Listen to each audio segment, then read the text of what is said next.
পৃথিবীতে মানুষ এসেছে শুধু সংসারে আখের রস নিচুড়বার জন্য। পৃথিবীতে মানুষ এসেছে সংসারের আখের রস নিচুড়ার জন্য। ও কিছু লাভ নেই। ঈশ্বরের সাধনা করতে হবে, মানুষকে ভালোবাসতে হবে, মানুষকে নিয়েই চলতে হবে। যেমন সব মানুষই কেমন মানুষ পরিবর্তন, মানুষ সবসময় মানুষের কাজে নিযুক্ত আছে, অনেক কাজে অনেক নিযুক্ত আছে, কিন্তু তবু সেই সব মানুষকে সব এক জায়গায় করতে হবে মনের মতো করে। যে তোমার পেছি চলেছে, যে কুপথে যাচ্ছে তাকেও টেনে আনতে হবে। এই যাস না, চলা। কে করবে? সঙ্গ লাভ। তার জন্য ভালো সঙ্গ লাভ করতে হবে। সেই সঙ্গটা কি? নিজের সঙ্গ, ভালো মানুষের সঙ্গটা দিতে হবে। একজনকে আনলাম, কালকে একজনকে আনবে, এরকম ডাকতে দেখবে লক্ষ লক্ষ হাজার হাজার মানুষ তোমার শরণাগত হয়ে যাবে। তাতে মনের মতো করে হাঁটবে, মনের মতো করে চলবে সব কিছু। কেন? মানুষকে সবসময় দরকার। আজ ও মানুষকে দরকার নেই, সে মানুষকে দরকার নেই বললে হবে না।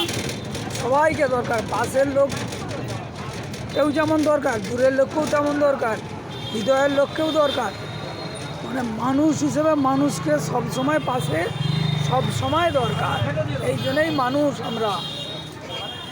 মানুষের মধ্যে মানুষকে বেঁচে থাকতে হবে। এই জন্যই মানুষ আমরা সেই মানুষ যে মানুষের কথাতে সব কিছু হয়, ঈশ্বর সাধনা হয়, মানবতা হয়, সবাইকে নিয়ে চলে সেই মানুষের মতো হয়ে মানুষ চললেই তবেই হবে। একই বৃন্দে দুটি কুসুম, হিন্দু মুসলমান, যেমন বলেছে আমার নজরুল ইসলাম। কিন্তু নজরুল ইসলামকেও এখনো 200 বছর লাগবে লোকে চিনতে, কারণ তার পাণ্ডুলিপি চুরি হয়ে গেছে। আর রবীন্দ্রনাথজির ঠাকুর বংশে তার তো পাণ্ডুলিপি ঘরেই ছিল। সেই জন্য তিনি একজন বিরাট, সবাই ওনারা পণ্ডিত, সবাই ওনারা ঠাকুর, সবাই ওনারা প্রভু। ওনাদেরকে বললেই সব কিছুই প্রভু, মানলেই প্রভু, নাহলে কিছু নয়। এগুলো সুন্দর হবে। গোবিন্দের নাম নিয়ে পড়ে থাকো, ঈশ্বরকে ভালোবাসতে থাকো।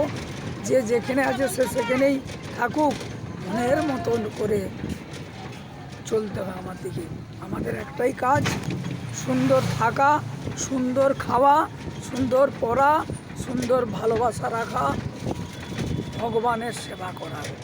জয় প্রভু, জয় গোবিন্দ, জয় রাধারানী।